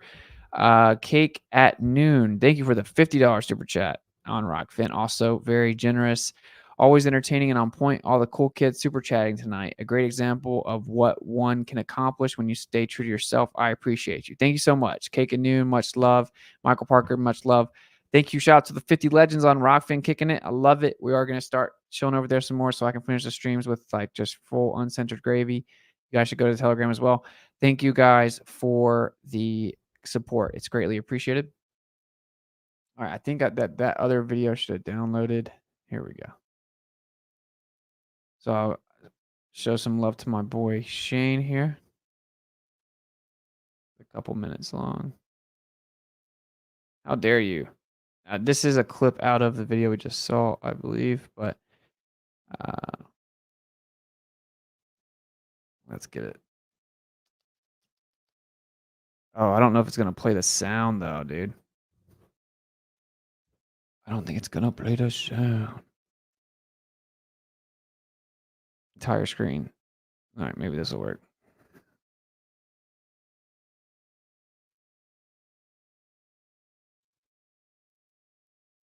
Hopefully you guys can hear this.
Oh yeah. And one more thing, I will actually show you guys a couple more videos now that I think about it that will help you visualize this. But basically, I'll summarize a lot of it. So they claim that not only the moon but also the sun caused the tides by basically, in layman terms, pulling on the water on the earth. They claim that the sun or the earth's gravity and the moon's gravity are equal, and that the moon is actually pulling the water, the oceans towards it, and pulling the earth towards it to where it effectively lands right in the middle. And we'll do this as well. So that, because ironically, we have on the opposite side of the moon at the same time, in the opposite direction, we have tides of the same magnitude. So, the moon's pulling the tides towards it, but on the opposite side, in the opposite direction, we have tides with the same magnitude. Totally legit. And then we have something, of course, called tidal nodes that just completely do not work with their paradigm at all. And here you go for those saying that we were making this up. No tides do not occur in lakes and ponds. Lakes and ponds do not have tides because they are much smaller in size than oceans. This does not mean that the tidal pull doesn't apply to them. It's just that given the small sizes of these water bodies, its effect is so small to be almost unnoticeable. And when you say almost unnoticeable, it is unnoticeable. And then what's actually there is an in and out. It's a different name for it. I forgot what it is. It's like just going in and out. What is it called? It's called seishi, saysh, seishi, which is a French word that means to sway back and forth, and it's like based on the wind and other phenomena like that. So they admit that the movement of the water, like for Lake Michigan or Lake Superior, has nothing to do with the tides. Now, Lake Superior is huge. That's a huge lake, but there's no tides there. The moon doesn't affect it. That's very interesting. They've tried their best because they've created a narrative where it's as close to unfalsifiable as possible because you got the sun and you got the moon, and you can constantly fluctuate these bodies, and you can use like solar radiation, you can use like solar flares and all these different phenomena to try to balance it out and tweak it just the right way where you can like try to make the math work. But you are limited based on geometric relationships, dimensions, like periods of time. So the relative positions based on the time, and then of course what the tides actually do. And what the tides do, according to the model, is you should not have tidal nodes. They're admittedly unexplained. No sound. Oh, you didn't have sound for the video? You gotta have audio now. The video had no sound. I'm sorry. I put share video, share sound, so I'm sorry. I am sorry. But you guys did just hear like that for sure. Let's see. I will show you guys real quick to make sure you understand what I think is happening. How dare you? So basically, the two main options of what the next Globers, Skull and Globers could be about is the geodynamo model, the globe Earth's alleged magnetic field. So the geomagnetic field, the geodynamo model, so the core and the alleged magnetic field, all the problems with that, just absolutely burying what they claim to be the dynamo model, the core model of the Earth, and then thus the magnetic anomalies, just burying the globe once again, sculling the Globers, or we can explain the way that we view the sky and how the globe actually hijacked what we see in the sky, reverse engineered the idea that the Earth is physically bending convexly, thus a sphere, give it dimensions based on the sky. We now have people that say, oh, how convenient, it looks just like it would on a globe, when in reality, we actually took what we see and made it a globe. And, oh, it matches the globe perfectly. Duh, you wouldn't have the globe if you didn't take the sky and then make the globe, to turn around and be like, wow, it took me many years to make this model that claims the Earth's a globe based on what we see. Therefore, proof of it is what we see that we required to make the model in the first place. That is so dumb, dude.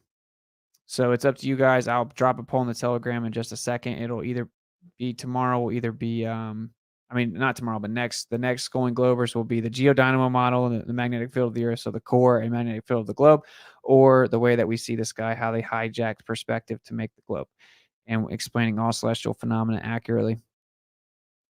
Thanks, Walter. All right. Here we go. We are getting to it.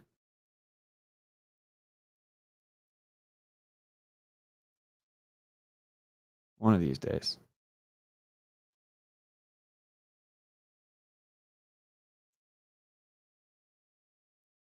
There we go. Okay. Share screen.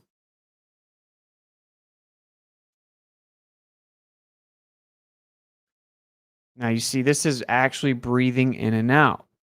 And you see that you're going to have these convergence points all throughout it. And this is just showing some of what would be going on. This would be so fractal that it's impossible to comprehend. This would be from the small to the big, mind-blowingly big scale, mind-blowingly small scale, and this would be, let's say, the Earth scale. It's this very, very fractal. But you see that you're going to have convergence points all throughout it. And it's going to breathe in and out. It's going to pulsate. Now, when we track the sun throughout the course of a year mapped on a plane, we literally see it do this very thing. We see it breathe in and out.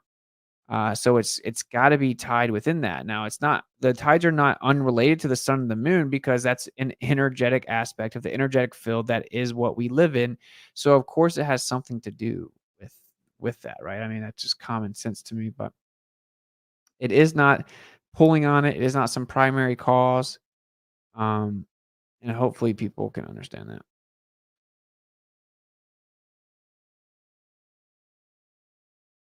So yeah, I could try to find this other video, but you guys have probably seen it. It's about magnetic flat Earth.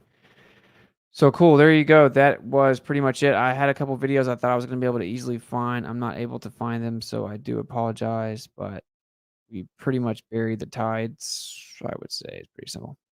So, you know, the tides are changing. Tides are changing. All right. So I don't know if there are any Globers in here. If any Globers, make yourself known. But it has almost already been 2 hours, and I do actually have stuff I need to do, and I need to also catch some Z's. So it's probably better that I wrap it up. We covered Trump last night. We'll do a stream tomorrow. I have not sure what the stream will be about tomorrow quite yet. Everyone should consider going to Rockfin and signing up. Because whenever we can't talk about the full gravy, we will be talking about the gravy. So we'll be doing it at Rockfin.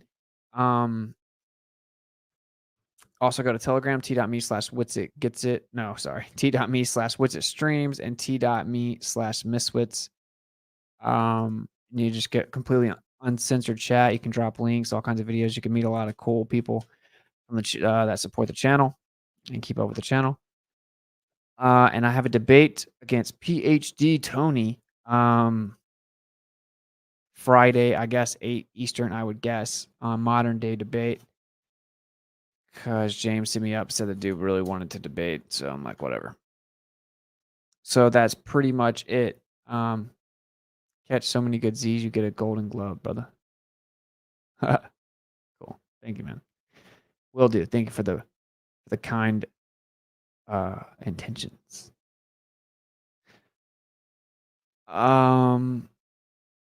Yeah, that's pretty much it. Not sure what it'll be about. So we showed Don't Fall for the Trump Guard tomorrow. Of course, we schooled the Globers tonight. They should pay us tuition. We'll school the Globers again. We'll start doing that weekly. We'll start doing the Patreon stream weekly. We'll try to get Witsits, Biscuits, and Gravy in. I know that some people really like that show where we just kick back and I just look at a bunch of different like memes and videos I saw, and we just kind of react together, chill, drink our coffee, wear our robes, and crush and don't care about the haters. Witsits, Biscuits, and Gravy. I'll try to also integrate that. And I just have a lot of other stuff I'm trying my best to do it all. You know, I'm trying to get the newsletter out, trying to run through all the resumes, trying to start this other business that can then be the father company of all these other businesses, just trying to be able to afford all of it. And of course, my family. So you guys get it. All right, cool. Anyway, I'll keep you guys up to date. A lot of stuff coming up in the future. 2023 is going to be pretty crazy. The tides are changing. And in conclusion, just so the globe earthers maybe understand, at the beginning of the stream, I broke down like all the pseudoscientific nonsense assumptions that are the entire model is built upon the idea that the earth came from, I'm going to go fast. The idea that the earth came from little bitty dust particles and then, you know, magically gravity, the invisible, omnipotent, more so omnipresent force that has a little g and a big G, just like other gods that actually create everything that you've ever seen, coalesce these dust particles from the sun into a perfect sphere. Well, not perfect, pretty much perfect over the course of billions of years and millions of years.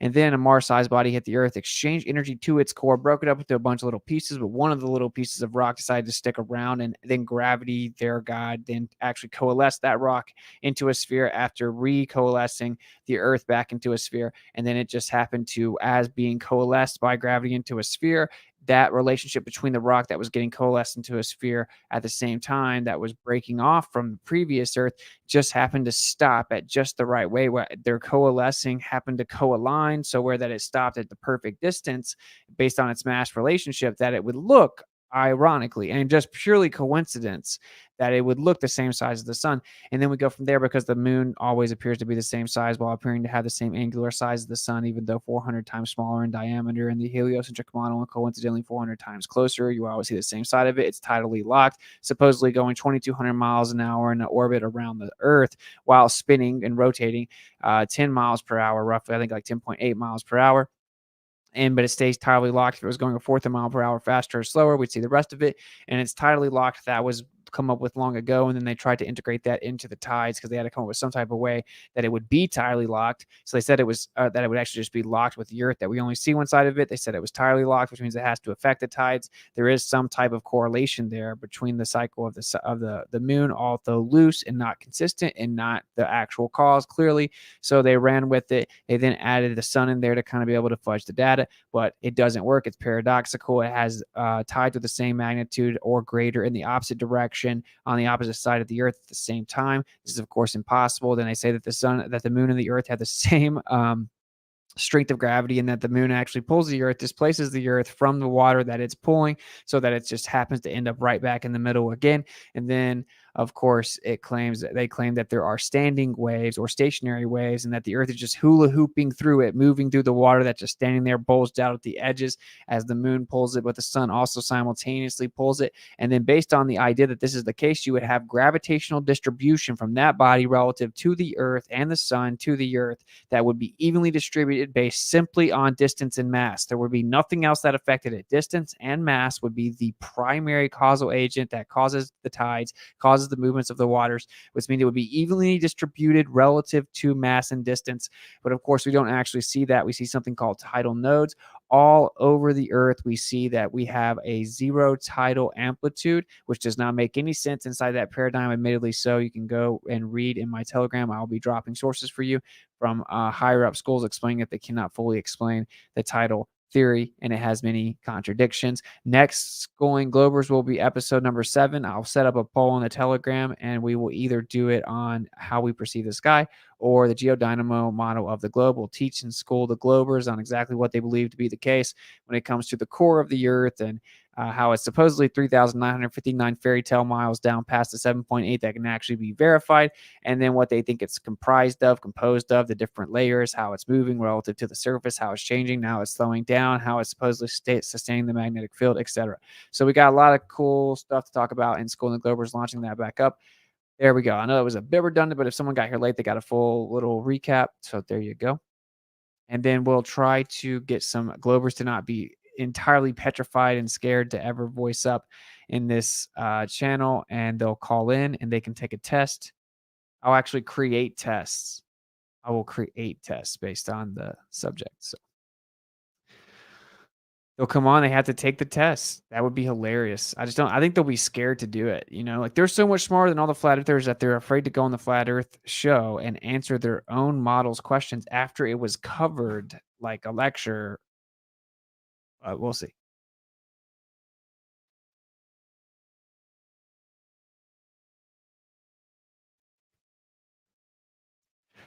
All right, cool. Oh, I don't want to miss the super chat. Creator has given you a great gift, bro. You're an awesome teacher. Need to do a stream on fathers of field theory. Oh, nice. Fathers of electrical field theory. That would be a good stream. That would be an intense stream. That would be a very technical stream. But yeah, I'd be down. A lot of people are asking me to redo my ether stream as well. Thank you for the $20 super chat. Question the timeline. I agree. You should definitely question the timeline. Wow, another generous donation over at Rockfin. You guys are legends. James Carter, thank you for the Ether series, Austin. Look at that. Etheric ripple. what some people would call a coincidence. I would call it synchronicity. Thank you, James Carter, for the $50 tip on Rockfin. And I do plan on kind of launching some more explanations of the ether route, maybe redoing that presentation a bit more clean.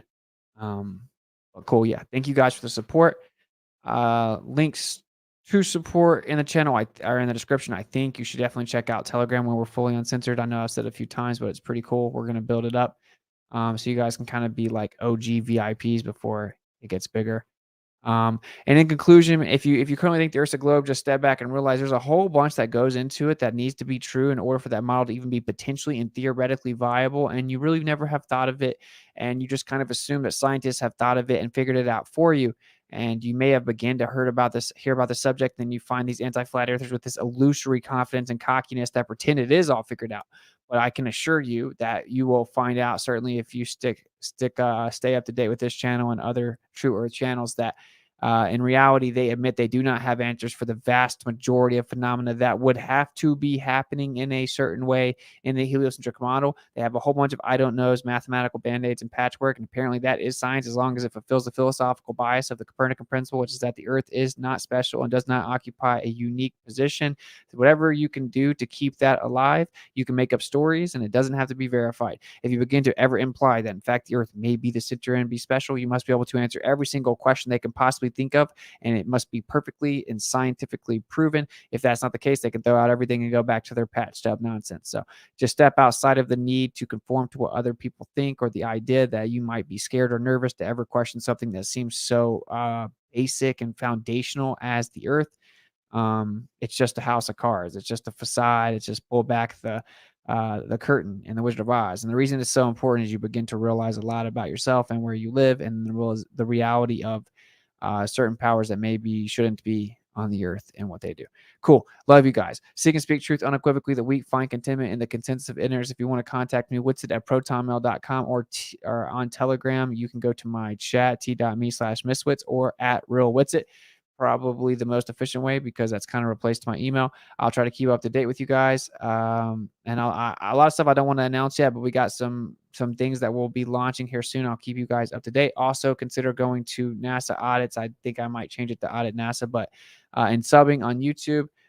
We'll just have one short video up right now. Okay, there you go. There's the infomercial. Thank you guys for kicking it. Seek and speak truth unequivocally. The weak find contentment in the consensus of ignorance. So who cares what other people think? Strong people don't care what weak people think. The truth is not popular. What's popular is not always true. Whenever you get reviled for the truth's sake, rejoice, for they did that to all the prophets before you. Just understand that's how it goes. Just kind of understand if you're getting shot at, you're probably doing what's right. And if you're really just kind of coasting through life and no one's attacking you or trying to prevent you from revealing certain truths or information, you may be playing it safe, let's just say.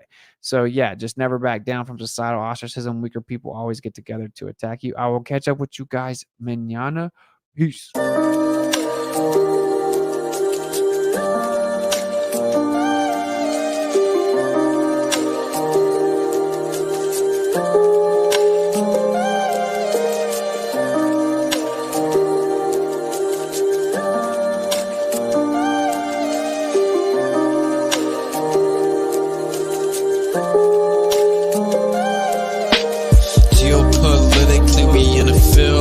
That's for Israel. Wonder, is it real? Rappers acting steady high, say they simple pills. Glorify suicide so they get the deals. Big pharma set it up, had to flip the pills. Control the music industry until the scripts get filled. Geopolitically, yeah, we in the field. That's for Israel. Wonder, is it real? Took the way you saw the world, then distorted it. Now you think you wanna rock that twirl somewhere orbiting. Theories disproportionate, the truth distorted quick with a forceful grip. They force a misinfo that we absorbing quick. Took the people's signature to mean extorted it. They forging it. If news anchors informants who informing them, there's a surplus, but they tell us there are shortages. Credit economy mortgages, dollar that's supported with empty fortresses. But what's important is this: we porting ships, important gifts. Of course it is, but extortion is in accordance with an assortment list of foreign tricks we ignoring, which informing this, informing this. It looked like we were snoring tricks. Pedophilia and the government endorsing it. Yeah, eugenics is exactly what abortion is. You just vilify those insubordinate. Way to matrix engineer the That's for Israel. Wonder is it real? Rappers acting say they high, say they sip with pills. Glorify suicide so they get the deals. Big Pharma set it up just to flip the pills. Control the music industry until the scripts get filled. Geopolitically, yeah, we in the field. That's for Israel. Wonder is it real?